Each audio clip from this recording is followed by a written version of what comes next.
सोचिए external loan लिया गया था, प्रिंसिपल रीपेमेंट का सिस्टम अलग है, लेकिन इंटरेस्ट का डिसिप्लिन उससे भी ज्यादा स्ट्रिक्ट होता है। इसी को डिफाइन करता है रूल नंबर 272।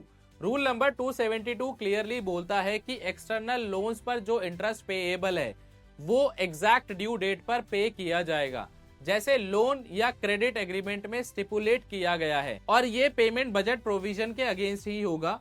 मतलब इंटरेस्ट के लिए पहले से बजट हेड में एलोकेशन होना चाहिए, तभी पेमेंट एग्जीक्यूट होगी। अकाउंटिंग का फ्रेमवर्क भी डिफाइंड है। इंटरेस्ट पेमेंट को मेजर हेड 2049 इंटरेस्ट पेमेंट्स के अंडर डेबिट किया जाएगा, स्पेसिफिकली एक्सटर्नल लोन्स के लिए, और ये entry consolidated fund of India में होगी। मतलब क्लासिफिकेशन ट्रांसपेरेंट और स्ट्रक्चर्ड होगा। ट्रांसफर प्रोसीजर भी अलग से इन्वेंट नहीं होगा।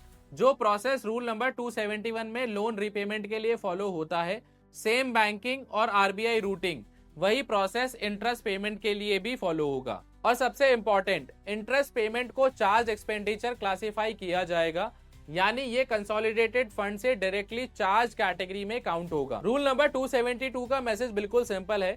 एक्सटर्नल लोन का इंटरेस्ट डिले नहीं हो सकता, बजट प्रोविजन होगा, प्रॉपर अकाउंटिंग हेड होगा, आरबीआई रूट होगा और चार्ज एक्सपेंडिचर के रूप में रिकॉर्ड होगा।